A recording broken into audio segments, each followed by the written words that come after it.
আসসালামু আলাইকুম প্রিয় শিক্ষার্থীবৃন্দ, আশা করি মহান সৃষ্টিকর্তার অসীম কৃপায় তোমরা সকলেই সুস্থ আছো এবং নিরাপদে আছো। তোমরা যে যেখানেই থাকো ভালো থেকো, সুস্থ ও নিরাপদে থেকো, এই কামনা করি মহান সৃষ্টিকর্তার কাছে। বৈশ্বিক এই সংকটকালীন সময়ে তোমরা স্বাস্থ্যবিধি যথাযথভাবে অনুসরণ করবে। একাডেমিক পড়াশোনার পাশাপাশি বিভিন্ন ধরনের সৃজনশীল কার্যক্রমের সাথে নিজেদেরকে যুক্ত রাখবে। আশা করছি তোমাদের সাথে আবার দেখা হবে আমাদের প্রিয় কলেজ ক্যাম্পাসে। তোমাদের পদচারণায় মুখরিত হবে সরকারি বাংলা কলেজের সবুজ প্রাঙ্গণ। শিক্ষার্থীবৃন্দ, চলো আমরা পড়াশোনায় ফিরে যাই। Welcome to my class. তোমাদের সাথে আছি আমি Tania Afroz, assistant professor, department of management, government Bangla college, Mirpur, Dhaka. আজ আমি ব্যবস্থাপনা বিভাগের বিবিএ অনার্স চতুর্থ বর্ষের শিক্ষার্থীদের সাথে একটি ক্লাস করব।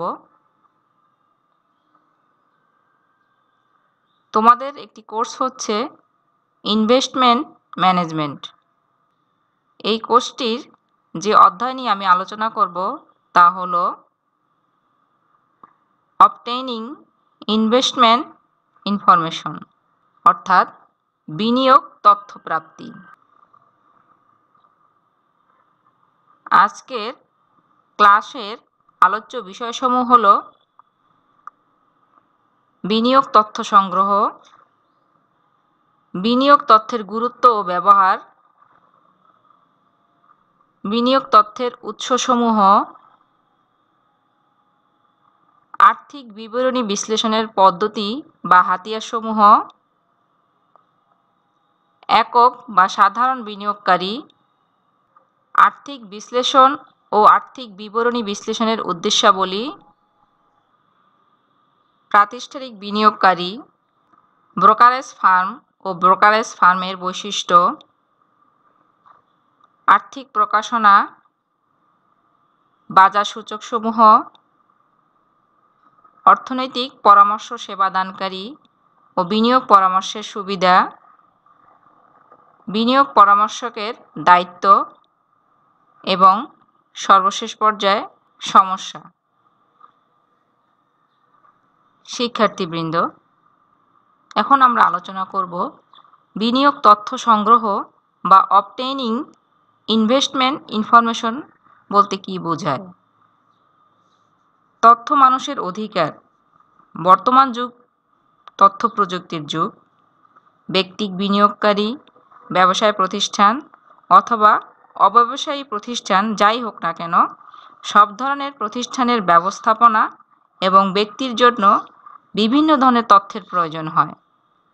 এগুলির মধ্যে অন্যতম হল বিনিয়োগ তথ্য। বিনিয়োগ হল এক বা একাধিক সম্পদে একটি নির্দিষ্ট মেয়াদ পর্যন্ত বিনিয়োজিত প্রতিশ্রুত তহবিল। আর তথ্য হল অর্থপূর্ণ ও সুশৃঙ্খলভাবে সাজানো উপাত্ত যা যথার্থ, সহজবোধ্য এবং ব্যবহারযোগ্য।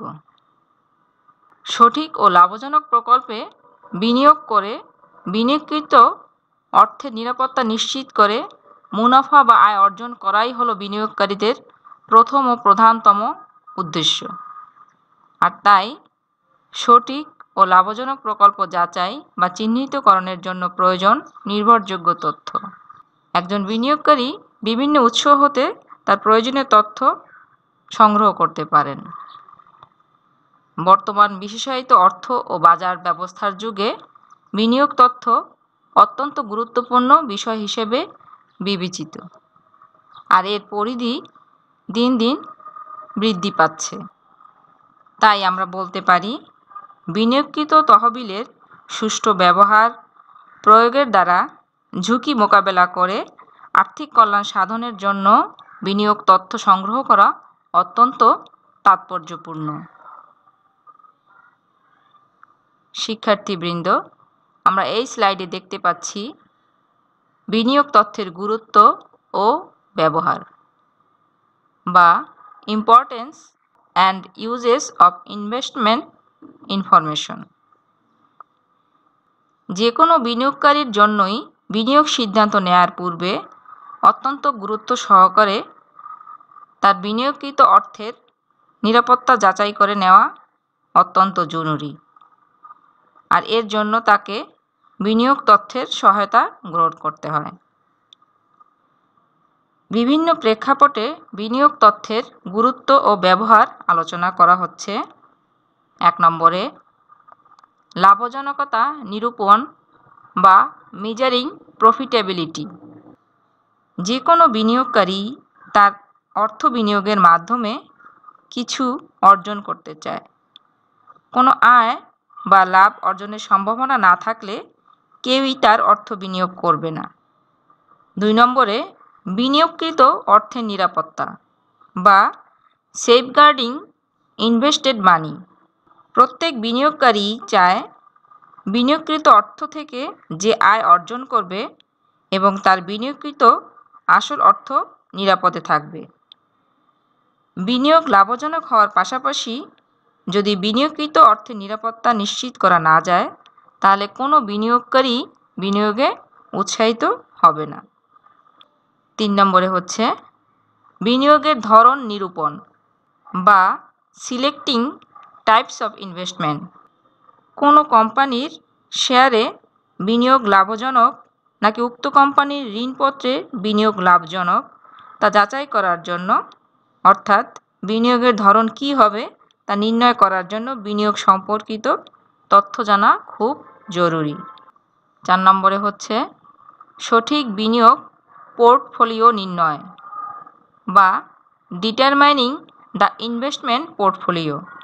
বিনিয়োগের একটি আধুনিক ও লাভজনক পদ্ধতি হল সমুদায় অর্থ একই স্থানে বিনিয়োগ না করে তা ভাগ করে কয়েকটি স্থানে বিনিয়োগ করা। এই প্রক্রিয়াকে অর্থায়নের ভাষায় পোর্টফোলিও বিনিয়োগ বলে। তাই সঠিক পোর্টফোলিও নির্ণয়ের জন্যও বিনিয়োগ সম্পর্কিত তথ্যাদি সংগ্রহ করা অত্যন্ত প্রয়োজন। সুতরাং আমরা বলতে পারি, সঠিক বিনিয়োগ তথ্য ছাড়া সঠিক ও লাভজনক প্রকল্পে বিনিয়োগ করা প্রায় অসম্ভব। এই স্লাইডে আমরা দেখতে পাচ্ছি বিনিয়োগ তথ্যের উৎসসমূহ বা সোর্সেস অফ ইনভেস্টমেন্ট ইনফরমেশন। বর্তমান প্রতিযোগিতামূলক ও বিশেষায়িত মূলধন বাজার ব্যবস্থায় একজন বিনিয়োগকারী যে সকল উৎস থেকে বিনিয়োগ তথ্য পেতে পারেন তা হল: 1. একক বা সাধারণ বিনিয়োগকারী বা ইন্ডিভিজুয়াল ইনভেস্টর। 2. আর্থিক বিশ্লেষণ বা ফিনান্সিয়াল অ্যানালাইসিস। 3. প্রাতিষ্ঠানিক বিনিয়োগকারী বা ইনস্টিটিউশনাল ইনভেস্টর্স। 4. মধ্যস্থকারী প্রতিষ্ঠান বা ব্রোকারেজ হাউস। 5. আর্থিক প্রকাশনা বা ফিনান্সিয়াল প্রেস। 6. বাজার সূচকসমূহ বা মার্কেট ইন্ডেক্সেস। 7. পরামর্শ সেবা দানকারী বা ফাইন্যান্সিয়াল অ্যাডভাইজরি সার্ভিসেস। তাহলে আমরা বলতে পারি, একজন বিনিয়োগকারী তার প্রয়োজনীয় বিনিয়োগ সংক্রান্ত তথ্যসমূহ উল্লেখিত উৎসসমূহ থেকে পেতে পারেন। এখন আমরা আলোচনা করব আর্থিক বিবরণী বিশ্লেষণের পদ্ধতি বা হাতিয়ারসমূহ বা কৌশলসমূহ। আর্থিক বিবরণী বিশ্লেষণের জন্য বিভিন্ন ধরনের পদ্ধতি রয়েছে। 1 নম্বরে তুলনামূলক বিবরণী বা সমান্তরাল বিশ্লেষণ বা comparative statement or horizontal analysis. 2 নম্বরে হচ্ছে সাধারণ আকারের বিবরণী বা উলম্ব বা খাড়াকারি বিশ্লেষণ বা common size statement or vertical analysis. 3 নম্বরে হচ্ছে ঝোঁক বিশ্লেষণ বা ট্রেন্ড অ্যানালাইসিস। 4 নম্বরে হচ্ছে নগদ প্রবাহ বিশ্লেষণ বা ক্যাশ ফ্লো অ্যানালাইসিস। 5 নম্বরে তহবিল প্রবাহ বিবরণী বা ফান্ড ফ্লো অ্যানালাইসিস। 6 নম্বরে অনুপাত বিশ্লেষণ বা রেশিও অ্যানালাইসিস। 7 নম্বরে আড়াআড়ি বিশ্লেষণ বা ক্রস সেকশনাল অ্যানালাইসিস। 8 নম্বরে নিট কার্যকরী মূলধন বিশ্লেষণ বা নেট ওয়ার্কিং ক্যাপিটাল অ্যানালাইসিস। 9 নম্বরে ব্রেক ইভেন বিশ্লেষণ বা ব্রেক ইভেন অ্যানালাইসিস। 10 নম্বরে হচ্ছে কালীন সারি অনুপাত বিশ্লেষণ বা টাইম সিরিজ রেশিও অ্যানালাইসিস। শিক্ষার্থীবৃন্দ, তাহলে আমরা বলতে পারি যে এ সকল কৌশলসমূহ সাধারণত আর্থিক বিবরণী বিশ্লেষণের জন্য ব্যবহৃত হয়ে থাকে। আমরা এখন আলোচনা করব একক বা সাধারণ বিনিয়োগকারী সম্পর্কে। একক বা সাধারণ বিনিয়োগকারী বা ইন্ডিভিজুয়াল ইনভেস্টর। সাধারণ বিনিয়োগকারী বলতে ওই সকল বিনিয়োগকারীকে বোঝায় যারা ব্যক্তিগতভাবে ব্যক্তিগত ঝুঁকিতে কোনো প্রতিষ্ঠানের শেয়ার বা সিকিউরিটিজ ক্রয় করে থাকে। বিনিয়োগ তথ্যের একটি জনপ্রিয় উৎস হল সাধারণ বিনিয়োগকারীরা। তারা নতুন তথ্যাদি জানার জন্য অন্য বিনিয়োগকারীদের সহায়তা গ্রহণ করতে পারে। এই বিনিয়োগ তথ্য আদান প্রদানের জন্য তারা সমিতি গঠন করে থাকে। এই সমিতিগুলো বিভিন্ন বিনিয়োগ সম্পর্কিত গুরুত্বপূর্ণ তথ্যাদি আদান প্রদান করে এবং তাদের স্বার্থ সংশ্লিষ্ট বিষয়গুলো দেখাশোনা করে। সাধারণ বিনিয়োগকারীদের নিকট থেকে বিনিয়োগ তথ্য পাওয়ার উপায়গুলো হলো: 1. আত্মীয়তা সম্পর্ক, 2. ব্যবসায়িক সম্পর্ক, 3. ব্যক্তিগত পরিচিতি, 4. অভিন্ন স্বার্থ। তাহলে আমরা বলবো যে সকল বিনিয়োগকারী ব্যক্তিগতভাবে তাদের নিজস্ব ঝুঁকিতে কোনো প্রতিষ্ঠানের শেয়ার বা সিকিউরিটিজ ক্রয় করেন তাদেরকে সাধারণ বিনিয়োগকারী বলা হয়। এখন আমরা আলোচনা করব আর্থিক বিশ্লেষণ বলতে কী বোঝায়। আর্থিক বিশ্লেষণ বা ফিনান্সিয়াল অ্যানালাইসিস। আর্থিক বিশ্লেষণ বিনিয়োগ তথ্যের একটি নির্ভরযোগ্য উৎস। আগ্রহী বিনিয়োগকারীরা এই সকল আর্থিক বিবরণী বিশ্লেষণ করে বিনিয়োগ সিদ্ধান্ত গ্রহণ করতে পারেন। কোনো ব্যবসায় প্রকল্প কিংবা আর্থিক পরিকল্পনার গ্রহণযোগ্যতা, মুনাফাযোগ্যতা প্রভৃতি মূল্যায়ন করা সামগ্রিক পরিকল্পনাকে আর্থিক বিশ্লেষণ বলে। আর্থিক বিশ্লেষণ কোনো প্রতিষ্ঠানের আর্থিক সামর্থ্য, তারল্য, মুনাফাযোগ্যতা ও স্থায়িত্ব প্রভৃতি নির্দেশ করে। কোনো প্রতিষ্ঠানের আয় বিবরণী বা ইনকাম স্টেটমেন্ট, উদ্ধৃতপত্র বা ব্যালেন্স শিট ও নগদ প্রবাহ বিবরণী বা ক্যাশ ফ্লো স্টেটমেন্ট প্রভৃতি থেকে প্রাপ্ত তথ্যাদির ভিত্তিতে আর্থিক বিশ্লেষকগণ বিভিন্ন আর্থিক বিশ্লেষণ দিয়ে থাকেন, যা বিভিন্ন অনুপাত আকারে প্রকাশ করা হয়ে থাকে। এই প্রাপ্ত অনুপাতগুলোকে প্রতিষ্ঠানের অন্যান্য বছরে প্রাপ্ত অনুপাতগুলোর সাথে তুলনা করে অথবা বাজারে বিদ্যমান একই জাতীয় অন্য প্রতিষ্ঠানগুলোর অনুপাতের সাথে তুলনা করে প্রতিষ্ঠানের বিনিয়োগ বান্ধবতা যাচাই করা হয়। মোট কথা, আর্থিক বিশ্লেষণ একটি প্রতিষ্ঠানের আর্থিক অবস্থান ও কার্যক্রম সম্পর্কিত বিভিন্ন ধরনের তথ্যাবলী সংযুক্ত করে। এখন আমরা আলোচনা করব আর্থিক বিবরণী বিশ্লেষণের উদ্দেশ্যাবলী বা objective of financial statement analysis. আর্থিক বিবরণীসমূহ বিশ্লেষণের মাধ্যমে আর্থিক বিবরণীর অন্তর্ভুক্ত বিভিন্ন উপাদানসমূহের মধ্যে সম্পর্ক বের করা হয়। এর উপর ভিত্তি করে প্রতিষ্ঠানের দুর্বল দিকগুলো কাটিয়ে ওঠা সম্ভব হয় এবং ভবিষ্যৎ সিদ্ধান্ত গ্রহণ করা হয়। আর্থিক বিবরণী বিশ্লেষণের বিভিন্ন উদ্দেশ্য রয়েছে, সেগুলো হলো: 1 নম্বরে ব্যবসায়ের বর্তমান ও ভবিষ্যৎ মুনাফা অর্জন ক্ষমতা সম্পর্কে ধারণা নেওয়া। 2 নম্বরে প্রতিষ্ঠানের প্রকৃত আর্থিক অবস্থা নিরূপণ করা। 3 নম্বরে প্রতিষ্ঠানের তারল্য অবস্থা সম্পর্কে জানা। 4 নম্বরে প্রতিষ্ঠানের বিভিন্ন শাখা ও বিভাগের দক্ষতা সম্পর্কে জানা। 5 নম্বরে স্বল্প ও দীর্ঘমেয়াদী দেনা পরিশোধের সচ্ছলতা সম্পর্কে জানা। 6 নম্বরে ব্যবসায় প্রতিষ্ঠানের বিনিয়োগ সম্ভাব্যতা সম্পর্কে ধারণা নেওয়া। 7 নম্বরে সমজাতীয় অন্যান্য ফার্মের সাথে তুলনা করা। 8 নম্বরে ভবিষ্যতের পূর্বাভাস এবং বাজেট প্রণয়নে সহায়তা করা। 9 নম্বরে আর্থিক অবস্থার গতি প্রকৃতি সম্পর্কে ধারণা নেওয়া। 10 নম্বরে বিনিয়োজিত মূলধন বা সম্পদের তুলনায় যথোপযুক্ত মুনাফা অর্জিত হচ্ছে কিনা তা যাচাই করা ইত্যাদি। তাহলে আমরা বলতে পারি স্বার্থ সংশ্লিষ্ট সকল পক্ষের নিকট বিনিয়োগ সিদ্ধান্ত নেয়ার জন্য আর্থিক বিবরণী বিশ্লেষণ একান্ত অপরিহার্য। এখন আমরা আলোচনা করব প্রাতিষ্ঠানিক বিনিয়োগকারী বলতে কি বোঝায়। প্রাতিষ্ঠানিক বিনিয়োগকারী বা ইনস্টিটিউশনাল ইনভেস্টর্স। বিনিয়োগ তথ্যের আরেকটি উৎস হলো প্রাতিষ্ঠানিক বিনিয়োগকারী। প্রাতিষ্ঠানিক বিনিয়োগকারী বলতে এমন প্রতিষ্ঠান বা সংস্থাকে বোঝায় যারা বিপুল অঙ্কের তহবিল একত্রিত করে এবং ওই তহবিল কোনো প্রতিষ্ঠানের শেয়ারে, কোনো বস্তুগত সম্পত্তিতে বা অন্য কোনো সম্পদে বিনিয়োগ করার মাধ্যমে আয় উপার্জন করে। পেশাদারিত্ব এবং বিনিয়োগ সম্পর্কিত বিশেষায়িত জ্ঞানের কারণে প্রাতিষ্ঠানিক বিনিয়োগকারী বা বিনিয়োগকারী প্রতিষ্ঠানকে দক্ষ মনে করা হয়। বিভিন্ন ধরনের প্রাতিষ্ঠানিক বিনিয়োগকারী রয়েছে, যেমন venture capitals, endowment funds, insurance companies, pension funds, private equity funds, mutual funds, hedge funds. এ সকল প্রাতিষ্ঠানিক বিনিয়োগকারী বিনিয়োগ সম্পর্কিত বিভিন্ন ধরনের তথ্য আদান প্রদান করে থাকে। এরপর আমরা আলোচনা করব ব্রোকারেজ বা দালালি ফার্ম বলতে কি বোঝায়। ব্রোকারেজ বা দালালি ফার্ম বিনিয়োগ তথ্যের গুরুত্বপূর্ণ উৎস হল মধ্যস্থকারী ফার্ম বা ব্রোকারেজ হাউস।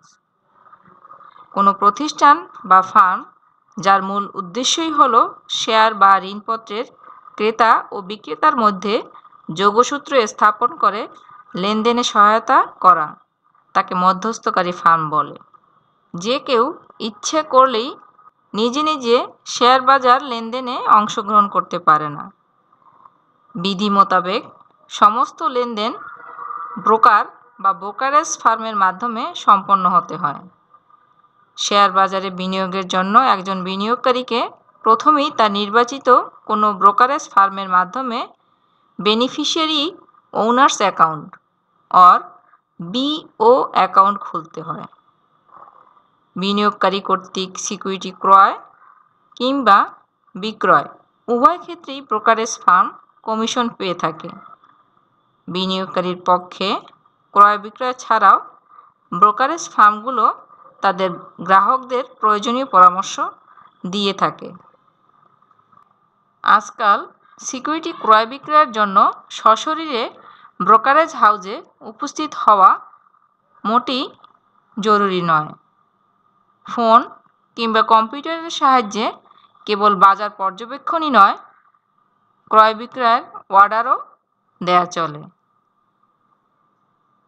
এই স্লাইডে আমরা দেখতে পাচ্ছি ব্রোকারেজ ফার্মের বৈশিষ্ট্য বা features of brokerage house. Brokerage firm একটি মধ্যস্থকারী ফার্ম হিসেবে কাজ করে থাকে। বিনিময়ে তারা কমিশন পেয়ে থাকে। ব্রোকারেজ ফার্মের কিছু সুনির্দিষ্ট বৈশিষ্ট্য রয়েছে। 1. ব্রোকারেজ ফার্ম স্টক এক্সচেঞ্জের সদস্য। 2. ব্রোকারেজ ফার্ম স্টক এক্সচেঞ্জে নিবন্ধিত। 3. এটি বিও অ্যাকাউন্ট খুলতে সহায়তা করে। 4. বিনিয়োগকারীর অর্ডার অনুযায়ী সিকিউরিটি ক্রয় বিক্রয় করে। 5.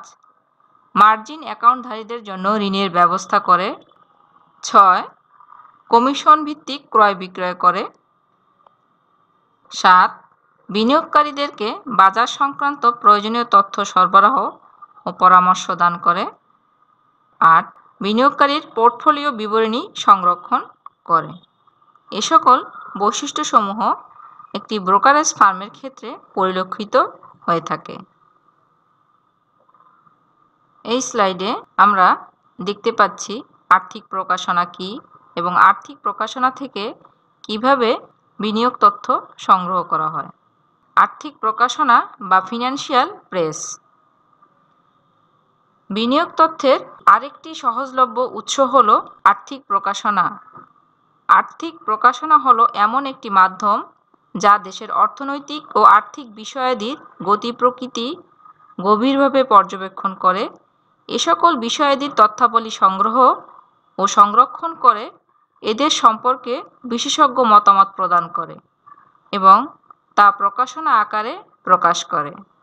ব্যক্তিগত অর্থায়ন, বিনিয়োগ পরিবেশ, ব্যবসায়িক খবর, দেশের অর্থনৈতিক কর্মকাণ্ডের খবর, কোনো প্রতিষ্ঠানের বিশেষ অর্থনৈতিক কর্মকাণ্ড, অর্থনৈতিক সিদ্ধান্ত প্রভৃতি সম্পর্কে আর্থিক প্রকাশনায় বিভিন্ন খবর ও নিবন্ধ প্রকাশিত হয়। অনলাইন প্রকাশনা হলো ইন্টারনেট ভিত্তিক প্রকাশনা যা প্রতি মুহূর্তের আর্থিক খবর ও সর্বশেষ কার্যকর বিশ্লেষণগুলো প্রকাশ করে থাকে। উদাহরণস্বরূপ বলা যায়, বিভিন্ন অনলাইন পত্রিকাসমূহ আর্থিক তথ্য প্রকাশ করে। 1 নম্বরে দৈনিক আর্থিক পত্রিকা বা ডেইলি ফিনান্সিয়াল নিউজ পেপার। 2 নম্বরে আর্থিক সাময়িকী বা ফিনান্সিয়াল পিরিয়ডিক্যালস। 3 নম্বরে সাপ্তাহিক বুলেটিন বা উইকলি বুলেটিন। 4 নম্বরে মাসিক শ্বেতপত্র বা মান্থলি হোয়াইট পেপার। 5 নম্বরে বার্ষিক রিপোর্ট বা অ্যানুয়াল রিপোর্ট। শিক্ষার্থীবৃন্দ, এখন আমরা আলোচনা করব বাজার সূচক সমূহ বলতে কি বোঝায়। বাজার সূচক সমূহ বা মার্কেট ইন্ডেক্সেস। বাজার সূচক বা মার্কেট ইন্ডেক্স হলো বিনিয়োগ সম্পর্কিত তথ্যের একটি বিশাল আধার। বাজার সূচক হলো শেয়ার বা বন্ডের বাজারের একটি অংশের মূল্যমান সম্পর্কে নির্ণীত বিশেষ তথ্য। বাছাইকৃত কোম্পানির স্টক বা বন্ডের মূল্যের উপর ভিত্তি করে সাধারণ এ সকল সূচক নির্ণয় করা হয়। যদিও এটি অনেকের কাছেই সহজবোধ্য নয়, তবুও বর্তমান যুগে বিনিয়োগকারীদের একটি বিশাল অংশের দৃষ্টি সবসময় এ সকল সূচকের উপর নিবদ্ধ হয়। এ সকল সূচকের উপর ভিত্তি করেই তারা বিনিয়োগ সম্পর্কিত বিভিন্ন ধরনের তথ্য সংগ্রহ করে এবং বিনিয়োগ সিদ্ধান্ত নিয়ে থাকে।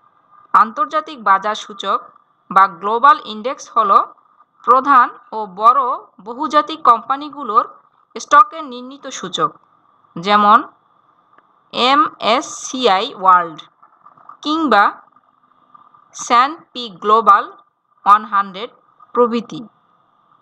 জাতীয় বাজার সূচক বা ন্যাশনাল ইন্ডেক্স হলো কোনো দেশের রাজনৈতিক সীমারেখার মধ্যে কার্যকর কোম্পানিগুলোর স্টকের সূচক, যেমন বাংলাদেশের DSE ইন্ডেক্স কিংবা CSE ইন্ডেক্স এবং আমেরিকায় S&P 500, জাপানে নিকি 225 ও ব্রিটেনে FTSE 100 প্রভৃতি।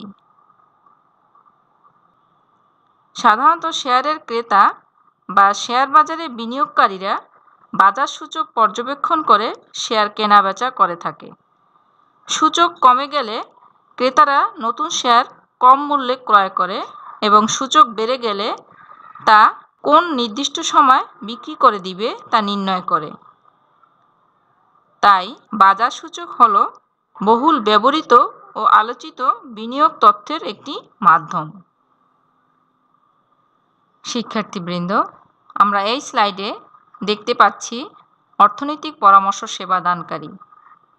তাহলে চলো আমরা আলোচনা করি অর্থনৈতিক পরামর্শ সেবা দানকারী বলতে কি বোঝায়। অর্থনৈতিক পরামর্শ সেবা দানকারী বা ফিনান্সিয়াল অ্যাডভাইজরি সার্ভিসেস আর্থিক পরামর্শ সেবা দানকারী ব্যক্তি বা প্রতিষ্ঠান বিনিয়োগের নির্ভরযোগ্য তথ্যের একটি উৎস। আর্থিক পরামর্শক হলো এমন একজন ব্যক্তি যিনি আর্থিক নীতি ও অর্থায়ন সম্পর্কে বিশেষজ্ঞ জ্ঞান রাখেন এবং অর্থের বা সম্মানের বিনিময়ে গ্রাহককে বিনিয়োগ সম্পর্কে পরামর্শ দিয়ে থাকেন এবং গ্রাহকের বিনিয়োগ দেখাশোনা করেন। তাই আর্থিক পরামর্শক প্রতিষ্ঠান হলো কিছু আর্থিক পরামর্শকের সমন্বয়ে গঠিত একটি সংস্থা যা গ্রাহকের বিনিয়োগ ব্যবস্থাপনা ও আর্থিক পরামর্শ প্রদান করে থাকে। এটি হলো আর্থিক পরামর্শের একটি প্রাতিষ্ঠানিক রূপ। বর্তমানে বিভিন্ন ধরনের আর্থিক পরামর্শ সেবাদানকারী রয়েছে, যেমন M&A advisory, strategic advisory, corporate finance, transaction services, valuations, forensic acts or lead support. এখন আমরা আলোচনা করব বিনিয়োগ পরামর্শের সুবিধা বা অ্যাডভান্টেজেস অফ ফিনান্সিয়াল অ্যাডভাইজিং। বিনিয়োগ পরামর্শক বিনিয়োগ সংক্রান্ত বিভিন্ন ধরনের সেবা ও পরামর্শ দিয়ে থাকে। বিনিয়োগ পরামর্শের সুবিধাসমূহ হলো, প্রথমেই আইন ভঙ্গের সম্ভাবনা বিলোপ বা রিডিউসিং দ্য পসিবিলিটি অফ ব্রিচিং ল। আর্থিক পরামর্শকরা দেশের প্রচলিত অর্থ ও বিনিয়োগ সম্পর্কিত আইন সম্পর্কে অবহিত থাকে এবং আইনের সর্বশেষ সংশোধনী সম্পর্কে সজাগ থাকে। তাই তাদের তথ্যবিধানে বিনিয়োগ কার্য পরিচালনা করলে ভুলবশত কিংবা না জানার কারণে আইন ভঙ্গের কোনো সম্ভাবনা এক্ষেত্রে থাকে না। এরপর হচ্ছে সর্বোত্তম মুনাফা অর্জন বা ম্যাক্সিমাইজিং প্রফিট। বিনিয়োগ পরামর্শের মাধ্যমে সর্বোত্তম মুনাফা অর্জন করা সম্ভব হয়, কারণ বিনিয়োগ পরামর্শকরা বাজারে বিনিয়োগের সঠিক ক্ষেত্রগুলো চিহ্নিত করে। তাই এই সেবা গ্রহণের মাধ্যমে যে কোনো বিনিয়োগকারী তার বিনিয়োগ থেকে সম্ভাব্য সর্বোত্তম মুনাফা অর্জন করতে পারে। এরপরে বিনিয়োগ সুরক্ষা বা সেফগার্ডিং ইনভেস্টমেন্ট। বিনিয়োগ পরামর্শের একটি উল্লেখযোগ্য সুবিধা হচ্ছে বিনিয়োগ সুরক্ষা নিশ্চিত করা। বর্তমান জটিল অর্থ ও মূলধন বাজারের যুগে কোথাও বিনিয়োগ করে বিনিয়োগকৃত অর্থের নিরাপত্তা নিশ্চিত করা একটি বড় চ্যালেঞ্জ, কিন্তু দক্ষ পরামর্শকের পরামর্শে অর্থ বিনিয়োগ করে এই বিনিয়োজিত অর্থের সুরক্ষা নিশ্চিত করা সম্ভব হয়। এরপরে বড় অঙ্কের ক্ষতির ঝুঁকি হ্রাস বা reducing the risk of huge loss. বিনিয়োগ পরামর্শের একটি উল্লেখযোগ্য সুবিধা হচ্ছে এটি বড় অঙ্কের ক্ষতির ঝুঁকি হ্রাস করে। আর্থিক পরামর্শকরা বাজার সম্পর্কে সর্বশেষ খবরাখবর এবং বাজারের গতি প্রবাহের খোঁজ খবর রাখেন। বড় রকমের কোনো ক্ষতির সম্ভাবনা তারা আগেই আঁচ করতে পারেন। তাই তাদের পরামর্শে বিনিয়োগ করলে বড় অঙ্কের ক্ষতির সম্ভাবনা থেকে নিরাপদে থাকা যায়। তাহলে শিক্ষার্থীবৃন্দ, আমরা আলোচনা শেষে বলতে পারি বিনিয়োগ পরামর্শকের মাধ্যমে আমরা যে কোনো সেক্টরে বিনিয়োগ করলে এ সকল সুযোগ সুবিধাসমূহ আমরা পেতে পারি। এই স্লাইডটিতে আমরা দেখতে পাচ্ছি বিনিয়োগ বা আর্থিক পরামর্শকের দায়িত্ব বা রেসপন্সিবিলিটিস অফ ফিনান্সিয়াল অ্যাডভাইজার্স। আর্থিক পরামর্শ সেবা একটি আধুনিক বিশেষায়িত সেবা যা আইনের পরিধির মধ্যেই পরিচালিত হয়। আর্থিক পরামর্শগণ আইনের আওতায় বিভিন্ন ধরনের দায়িত্ব পালন করে থাকেন। সেগুলো হলো, 1 নম্বর হচ্ছে সুস্পষ্ট নীতিমালা অনুসরণ। প্রচলিত আইনের আওতায় নিবন্ধিত বিনিয়োগ পরামর্শকদেরকে নিজস্ব লিখিত নীতিমালা প্রণয়ন করতে হয়। এই নীতিমালার আলোকে তারা গ্রাহকদের সাথে লেনদেন করে থাকেন। 2 নম্বরে হচ্ছে গ্রাহকের সর্বোচ্চ স্বার্থ সংরক্ষণ। গ্রাহকের অর্থের সর্বোত্তম ব্যবহার নিশ্চিত করার মাধ্যমে গ্রাহকের সর্বোচ্চ স্বার্থ সংরক্ষণ করতে বিনিয়োগ পরামর্শকরা আইনগতভাবে বাধ্য থাকে। 3 নম্বরে হচ্ছে নিবন্ধ প্রণয়ন ও প্রকাশ।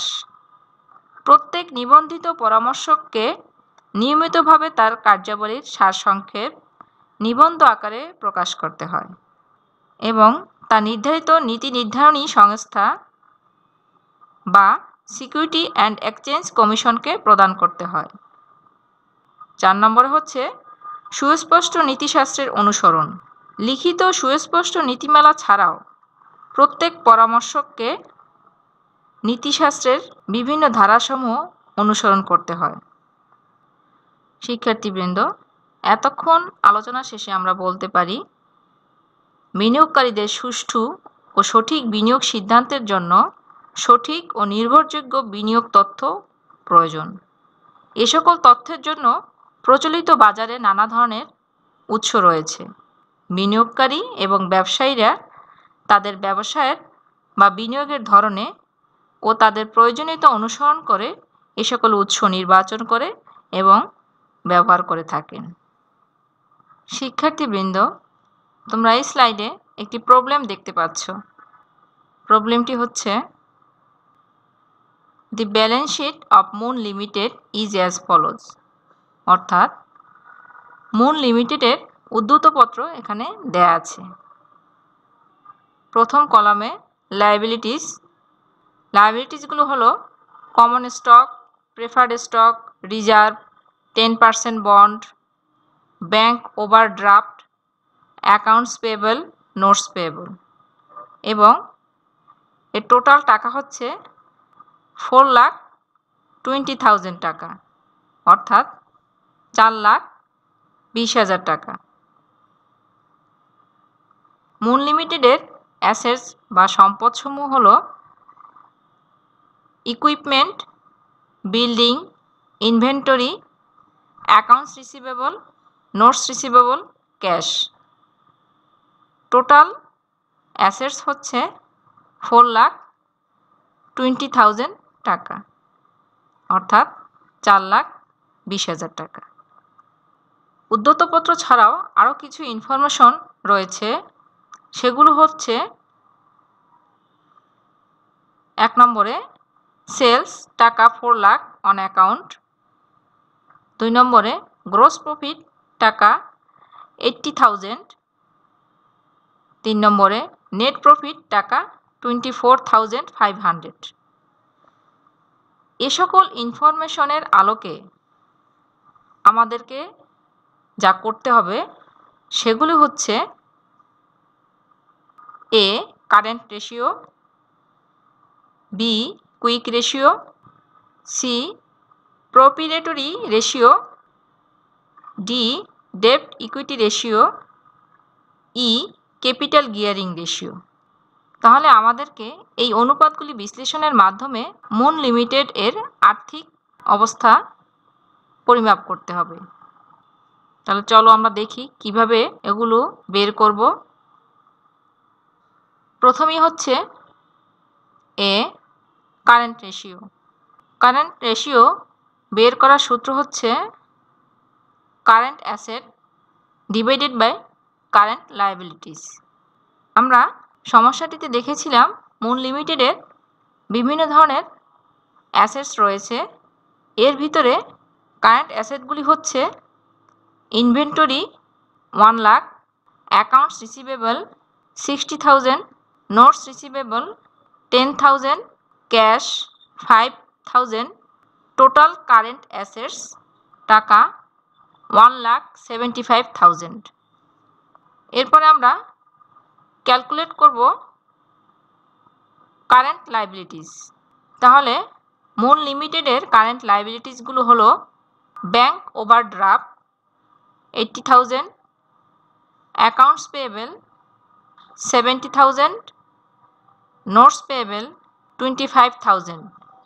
টোটাল কারেন্ট লায়াবিলিটিস ইজ টাকা 1,75,000। তাহলে মুন লিমিটেড এর কারেন্ট রেশিও হচ্ছে total assets divided by total liabilities, অর্থাৎ 1,75,000 divided by 1,75,000 equal to 1:1। Current ratio এর আদর্শ মান হলো 2:1, অর্থাৎ 2 টাকা চলতি সম্পত্তির বিপরীতে 1 টাকা চলতি দায় থাকলে প্রতিষ্ঠানের কোনো তারল্য সংকট থাকবে না।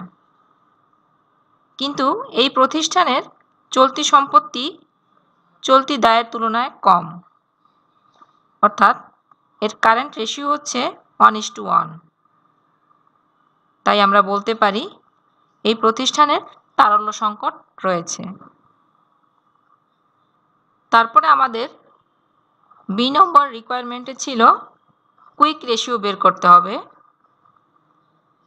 কুইক রেশিও বের করার সূত্র হচ্ছে quick ratio equal to liquid assets divided by liquid liabilities.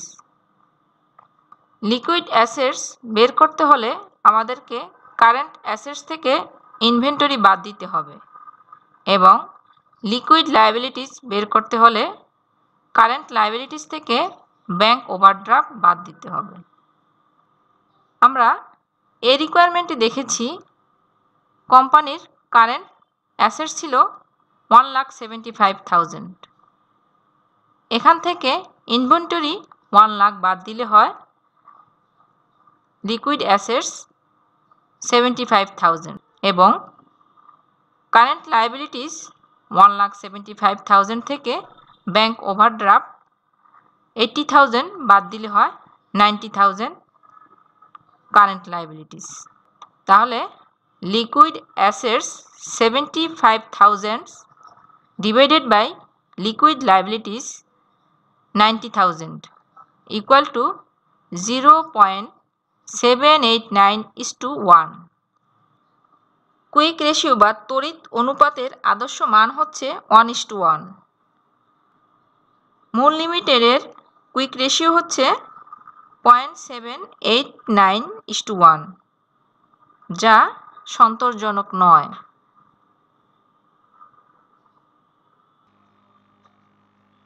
এরপরে আমাদের ক্যালকুলেট করতে হবে প্রফিটরি রেশিও। প্রফিটরি রেশিও বের করার সূত্র হচ্ছে proprietary ratio equal to proprietors fund divided by total assets. আমাদের সমস্যাটিতে ক্যাপিটাল স্টক হচ্ছে 50,000, প্রেফার্ড স্টক হচ্ছে 70,000 অ্যান্ড রিজার্ভ হচ্ছে 25,000। টোটাল প্রফিটরস ফান্ড হচ্ছে 1,45,000 divided by total assets 4,20,000 equal to 0.34:1। তাহলে মুন লিমিটেড এর প্রফিটরি রেশিও হচ্ছে 0.34:1। প্রফিটরি রেশিও বা মালিকানা অনুপাত প্রতিষ্ঠানের সচলতা যাচাই করার জন্য নির্ণয় করা হয়। এর কাঙ্ক্ষিত অনুপাত হচ্ছে 4/3 বা 75 ভাগ। কিন্তু প্রতিষ্ঠানটির মালিকানা সত্ত্ব হচ্ছে 30%, যা কাঙ্ক্ষিত অনুপাতের চেয়ে কম। এরপরে ডি নম্বর রিকোয়ারমেন্টে আমাদের ক্যালকুলেট করতে হবে ডেপ্ট equity ratio. ডেপ্ট equity ratio calculate করার জন্য আমাদের এই সূত্রটির সহায়তা গ্রহণ করতে হবে।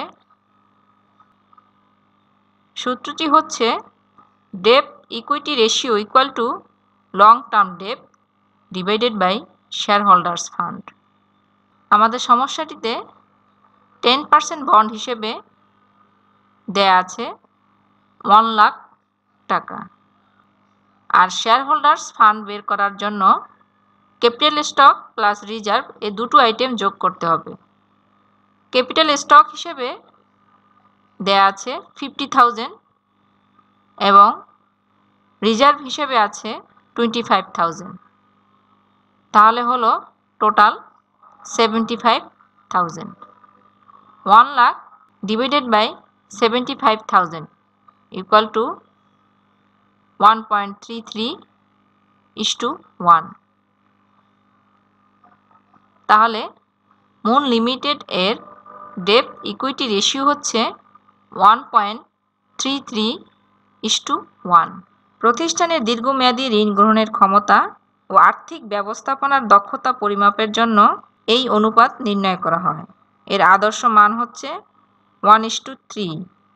এখানে মুন লিমিটেড এর অনুপাত হয়েছে 1.33:1। তাহলে আমরা বলতে পারি এই প্রতিষ্ঠানটি আর্থিক ব্যবস্থাপনার ভূমিকা সন্তোষজনক নয়। এরপরে এই নম্বর রিকোয়ারমেন্টে আছে capital gearing ratio. Capital gearing ratio বের করতে হলে আমাদের যে সূত্রটির প্রয়োজন সেটি হচ্ছে capital gearing ratio equal to preference stock plus bond divided by capital stock plus reserve. আমাদের সমস্যাটিতে প্রেফারেন্স স্টক হচ্ছে 70,000 টাকা প্লাস বন্ড হচ্ছে 1 লাখ, টোটাল হচ্ছে 1,70,000 এবং ক্যাপিটাল স্টক হচ্ছে 50,000 অ্যান্ড রিজার্ভ হচ্ছে 25,000, টোটাল 75,000। তাহলে ক্যাপিটাল গিয়ারিং রেশিও হচ্ছে 1,70,000 divided by 75,000 equal to 2.26:1। Capital gearing ratio বা মূলধন গিয়ারিং অনুপাত দ্বারা স্থায়ী আর্থিক ব্যয়যুক্ত তহবিলের সাথে মালিকানা তহবিলের সম্পর্ক ব্যাখ্যা করা হয়। এই রেশিওর আদর্শ মান হচ্ছে 1:2, কিন্তু এই কোম্পানির রেশিও হচ্ছে 2:1। তাহলে আমরা বলতে পারি প্রতিষ্ঠানের আর্থিক ঝুঁকি কমানোর জন্য ইকুইটি ফান্ড বাড়াতে হবে। আশা করি তোমরা বুঝতে পেরেছো। এখন চলো আমরা আরেকটি সমস্যা দেখি। Problem 2, calculation of EPS and written earnings. এই প্রবলেমটা ইপিএস এবং রিটেন আর্নিংস সংক্রান্ত। প্রবলেমটি হচ্ছে Rahid incorporation ended 2019 with net profit before taxes of টাকা 2,18,000. The company is subject to a 40% tax rate and must pay টাকা 32,000 in preferred stock dividends before distributing any earnings on the 85,000 shares of common stock currently outstanding. Requirement হচ্ছে এ, calculate রাহিদস 2019 earnings per share EPS. B, if the company paid common stock dividends of টাকা 0.80 per share, how many টাকা would go to retained earnings? সমস্যাটিতে বলা হচ্ছে রাহিদ ইনকর্পোরেশনের 2019 সালের শেষে tax দেওয়ার পূর্বে নিট প্রফিট ছিল টাকা 2,18,000। কোম্পানির ট্যাক্স রেট হচ্ছে 40%। টোটাল আউটস্ট্যান্ডিং শেয়ার হচ্ছে 85,000 এবং প্রেফার্ড স্টক ডিভিডেন্ডস হচ্ছে টাকা 32,000। এ সকল ইনফরমেশনের আলোকে ক্যালকুলেট করতে হবে রাহিদ কোম্পানির 2019 সালের শেষে ইপিএস কত। তারপরে বি নম্বর রিকোয়ারমেন্টে ক্যালকুলেট করতে হবে যদি কমন স্টক ডিভিডেন্ডস প্রতি শেয়ারে 0.80 টাকা করে দেয় তাহলে কোম্পানির রিটেন আর্নিংস কত হবে। তাহলে চলো আমরা সমস্যাটি সমাধান করি। Number A, earnings per share. Rahit ইনকর্পোরেশনের নেট প্রফিট বিফোর ট্যাক্সেস হচ্ছে টাকা 2,18,000। এখান থেকে লেস হবে 40% ট্যাক্স। 2,18,000 টাকার উপর 40% ট্যাক্স হয় 87,200 টাকা। তাহলে নেট প্রফিট আফটার ট্যাক্স হচ্ছে টাকা 1,30,800। এখান থেকে লেস হবে প্রেফার্ড স্টক ডিভিডেন্ডস টাকা 32,000। প্রেফার্ড স্টক ডিভিডেন্ডস বাদ দেওয়ার পরে যেটা থাকবে সেটাই হচ্ছে earnings available to common stock holders. তাহলে এটি হচ্ছে টাকা 98,800। এখন আমাদেরকে ইপিএস ক্যালকুলেট করতে হবে। ইপিএস ক্যালকুলেট করার সূত্র হচ্ছে earnings per share equal to earning available to common stock holders divided by total outstanding shares.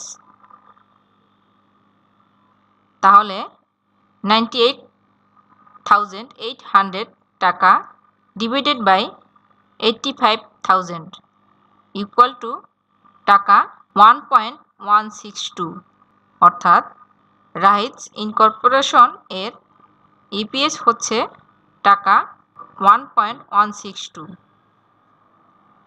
এরপরে অ্যামাউন্ট টু রিটেইনড আর্নিংস বের করার জন্য আমাদেরকে টোটাল আউটস্ট্যান্ডিং শেয়ার কত ছিল সেটা দেখতে হবে। এই সমস্যাটিতে টোটাল আউটস্ট্যান্ডিং শেয়ার আছে 85,000 এবং পার শেয়ার ডিভিডেন্ড আছে টাকা 0.80। তাহলে 85,000 শেয়ার্স ইন্টু টাকা 0.80 ইকুয়াল টু টাকা 68,000 কমন স্টক ডিভিডেন্ডস। তাহলে আমরা earnings available to common share holders পেয়েছি টাকা 98,800। এখান থেকে লেস হবে কমন স্টক ডিভিডেন্ডস টাকা 68,000। এটি বাদ দেওয়ার পর যেটি পাবো সেটি হচ্ছে রিটেইনড আর্নিংস। তাহলে রাহিতস ইনকর্পোরেশন এর রিটেইনড আর্নিংস হচ্ছে টাকা 30,800। শিক্ষার্থীবৃন্দ, এতক্ষণ আমি যা আলোচনা করলাম আশা করি তোমরা বুঝতে পেরেছ। এই অধ্যায়টিতে তোমাদের এ সমস্যা দুটি ছাড়াও আরও বিভিন্ন ধরনের সমস্যা রয়েছে, এগুলি তোমরা বাসায় অনুশীলন করবে। শিক্ষার্থীবৃন্দ, এতক্ষণ আমার সাথে থাকার জন্য তোমাদেরকে ধন্যবাদ জানাচ্ছি। তোমাদের সাথে আবার দেখা হবে। Thank you. আল্লাহ হাফেজ।